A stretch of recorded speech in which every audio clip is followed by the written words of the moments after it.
Flywheel di depan ini patah akibat beroperasi berlebihan. Dalam keadaan normal pasti akan dijual. Namun di Pakistan, yang baru tidak hanya membutuhkan Rp50.000, tetapi juga harus menunggu 1 minggu untuk pengiriman. Agar generator dapat segera berfungsi, pemilik generator hanya bisa mengendarai motor ke bengkel. Jika bisa diperbaiki dalam 1 jam, akan ditambah Rp1.000. Setelah pemeriksaan teliti oleh tukang las tingkat 8, teknisi menyatakan perlu tambahan Rp3.000. Karena kesulitan pengelasan seperti ini sangat tinggi. Setelah disepakati dengan harga Rp5.000, teknisi mulai melakukan perbaikan flywheel yang berlangsung selama 1 jam. Perbaikan ini, bagi teknisi, sungguh seperti perut yang penuh dengan perahu. Benar-benar seorang ahli. Saat permukaan yang patah di kedua sisi mulai halus, flywheel juga perlu dilakukan penyusunan ulang yang sederhana. Namun, karena penghalusan membuat diameter luarnya lebih kecil, mengembalikan busur asli flywheel, teknisi bersiap data diameter lubang asli sebagai acuan. Segera setelah itu, membandingkan batang bulat dengan posisi lubang. Jelas bahwa tepi lubang yang patah tidak mendukung pemasangan pada kedua sisi, sehingga perlu dilakukan penghalusan sederhana.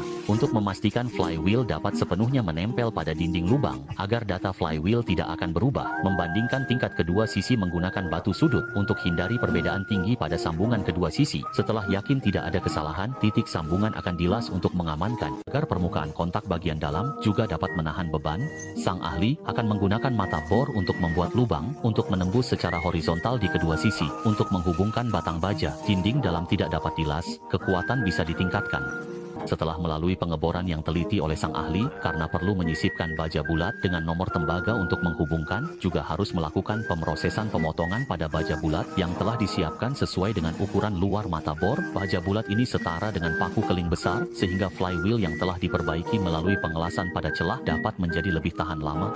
Setelah sang ahli membuat salinan kolom baja kedua, kolom tersebut kemudian dipukul masuk ke dalam lubang di kedua sisi. Hanya setelah memastikan bahwa tidak ada kendala lubang flywheel, baru dianggap benar-benar terangkai menjadi satu kesatuan. Celah yang ada adalah ruang untuk perbaikan melalui penghalusan. Setelah memastikan bahwa kolom baja tidak akan goyang, gunakan elektroda las berkualitas tinggi untuk mengisi semua celah dengan pengelasan.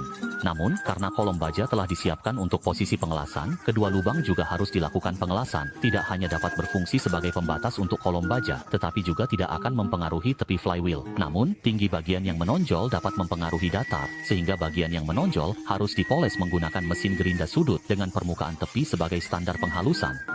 Namun, hanya mengandalkan presisi mesin gerinda sudut tidak akan memenuhi standar. Untuk memastikan bekas pengelasan benar-benar hilang, flywheel hanya bisa mengandalkan pemotongan alat pahat untuk menghilangkan satu lapisan permukaan sepenuhnya. Meskipun ini akan membuat ketebalan flywheel berkurang, selama diameter luar tidak berubah, tidak akan mempengaruhi penggunaan selanjutnya. Jadi, flywheel besar yang retak dan rusak